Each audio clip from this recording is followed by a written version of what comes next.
Salt wasn't just taste, it was a test of obedience. You know, the salt you use every day on your fries, your soup, your pasta. It's so cheap, so ordinary, that you barely even notice it. But what if I told you each tiny grain of salt once carried a tax? What if I told you it was so valuable that soldiers were paid with it?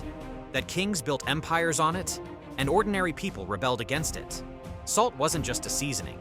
It was power. It was currency. It was control.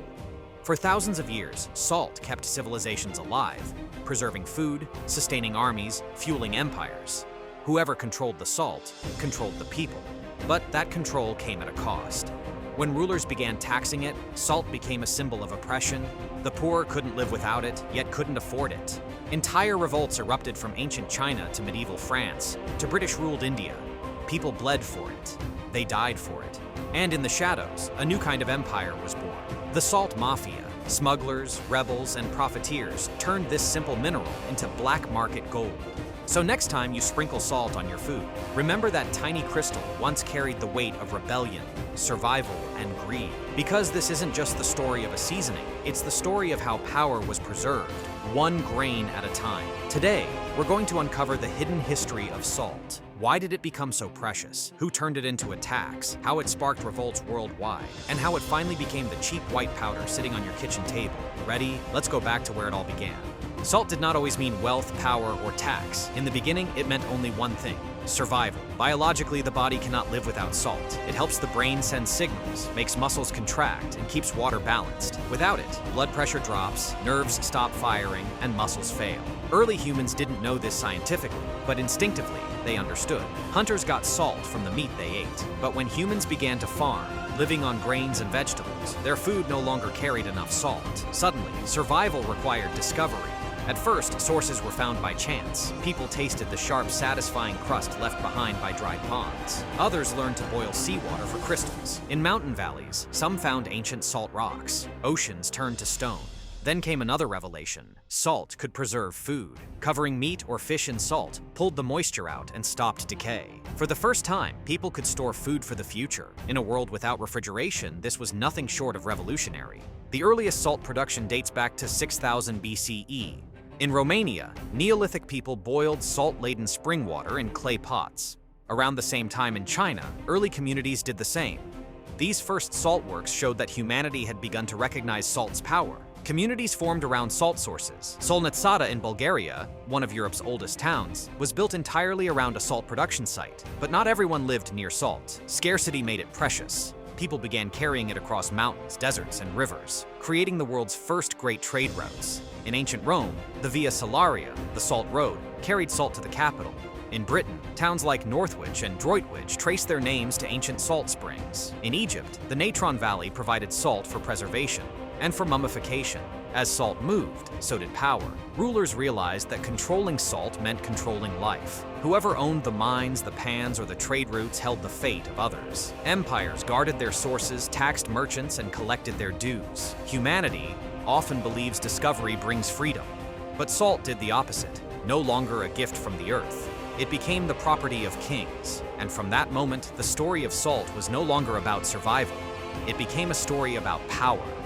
This was the dawn of a new age, the age of salt, taxes, and revolts, where salt built empires and broke the people who lived beneath them. It all began around 800 BC in ancient China, where the mineral's importance was understood early on. In the 7th century BCE, a counselor named Guanzhong, serving the state of Qi, transformed this simple tribute into a sophisticated tool of fiscal policy. Guanzhong devised a revolutionary system. Instead of taxing salt producers, the government of Qi would become the sole purchaser of all salt. The state established a monopoly, buying salt from local workers and reserving the exclusive right to sell it to the people at a markup. This salt administration, or yanzheng, meant the profit margin was effectively a hidden tax, the yanqi. This marked the birth of a system that would echo across centuries, shaping how nations financed power from the most ordinary of substances. But China wasn't alone for long. As centuries passed, the idea of taxing salt began to spread, reaching Britain around 485 AD, where it gave birth to a global chain of salt taxes. Across continents, civilizations began to recognize that salt was more than a seasoning.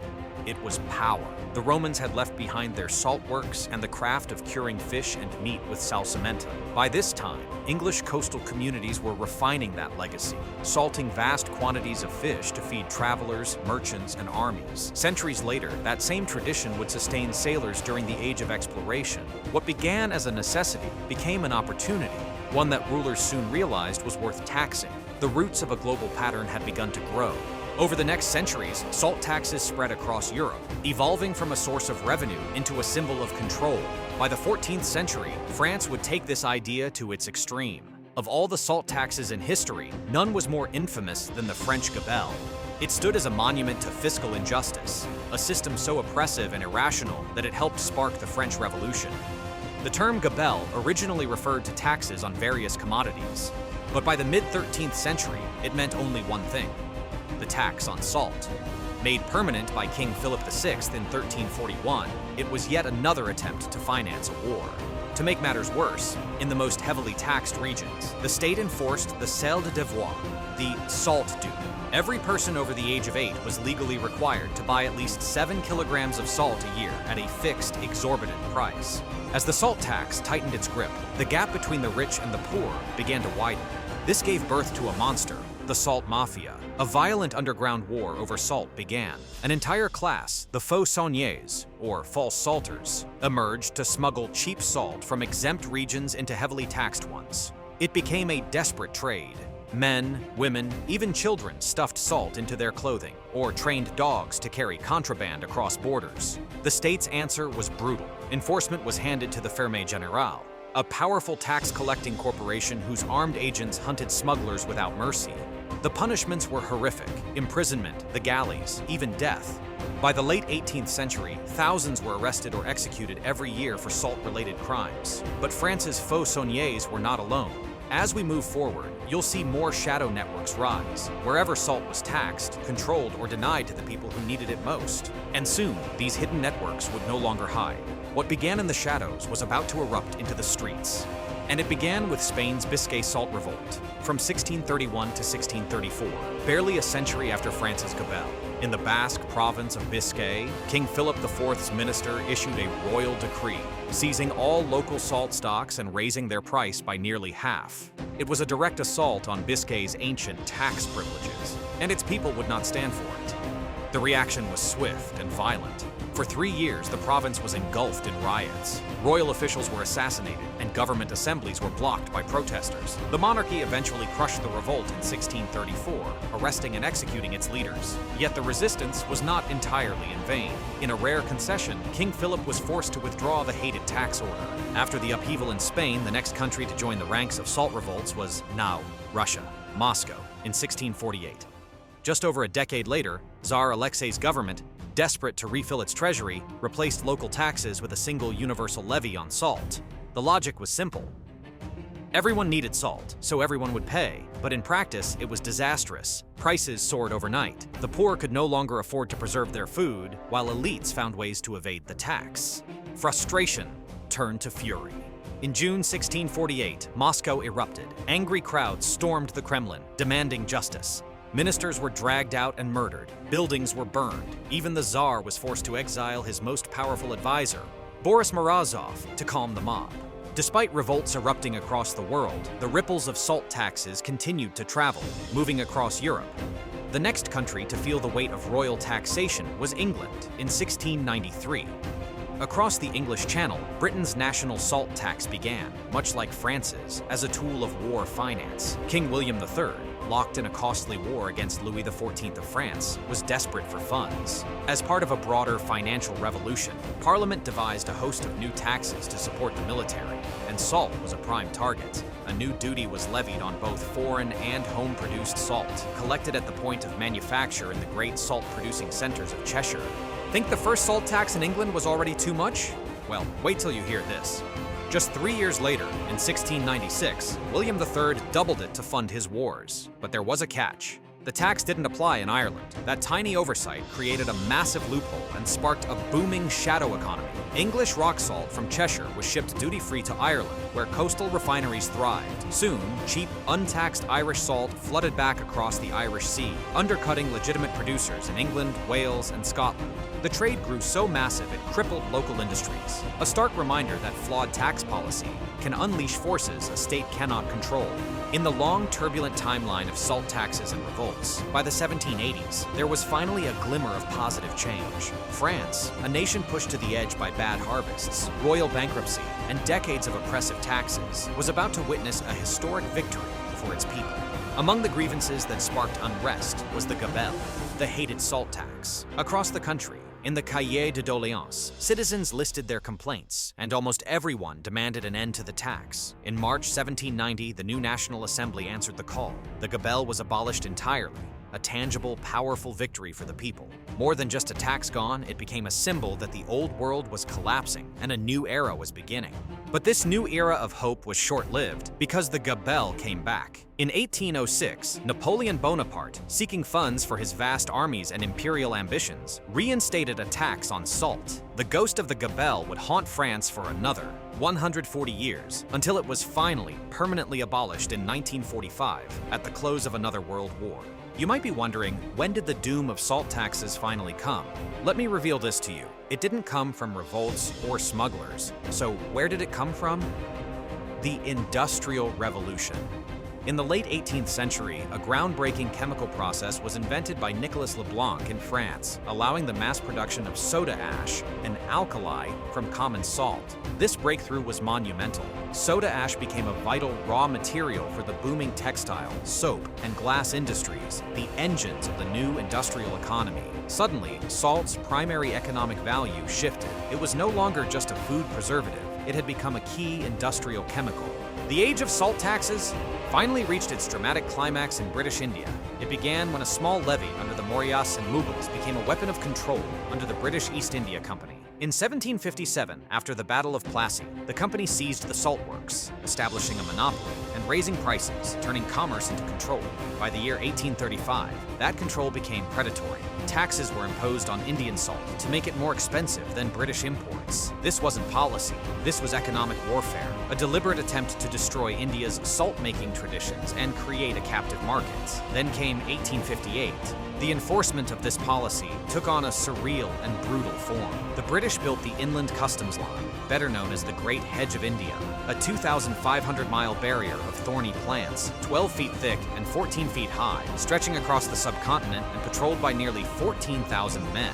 All of this just to enforce a tax on the poorest people of the empire. By 1882, the Raj tightened its grip even further with the Salt Act. Under this law, it became illegal for any Indian to produce or sell salt outside government depots. Salt could only be made in official factories and sold at fixed prices. The result was devastating. The cost of a family's salt could equal 2 months' wages for an agricultural worker. Millions suffered from salt starvation, their bodies deprived of what they needed most. In the great famines that followed, disease, dehydration, and death swept across the land. Finally, in 1930, something changed. From this injustice came resistance. Mohandas Gandhi saw in salt the perfect symbol of national defiance. On March 12th, he and 78 followers set out on a 24-day, 240-mile journey from Sabarmati Ashram to the coastal village of Dandi. Each day, the crowds grew larger, each step a statement. By the time they reached the sea, the world was watching, and India had found its rallying cry. The journey reached its climax on the morning of April 6, 1930. After a night of prayer, Gandhi walked in silence to the edge of the Arabian Sea. The sun had just risen, the tide was low. Thousands watched in breathless stillness. He bent down and scooped a small lump of natural salt from the mud. That was it. No banners, no speeches, no weapons, just a handful of salt, lifted by a frail old man against the might of the British Empire. In that single moment, the law was broken. But something far greater was broken too, the illusion of British control. Word spread like wildfire.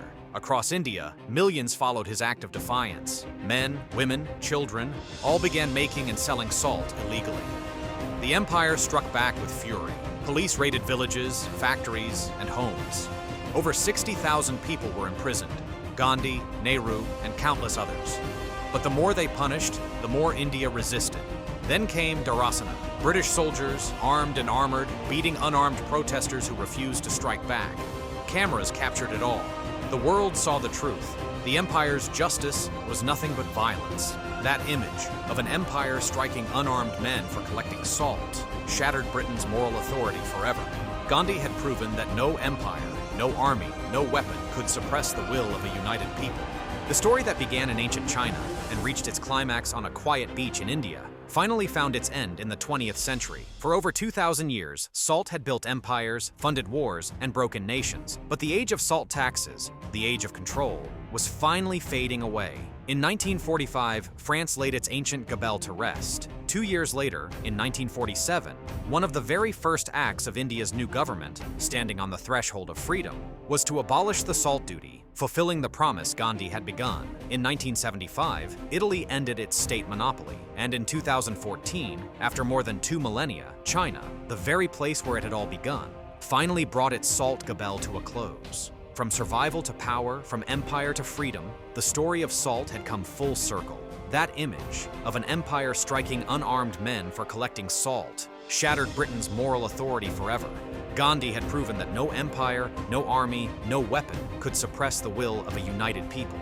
Before you watched this documentary, salt was just a seasoning, something simple, something ordinary. But now, you've seen how this small white crystal once ruled the world, how it built empires, made nations bleed, and ignited revolts that changed history forever.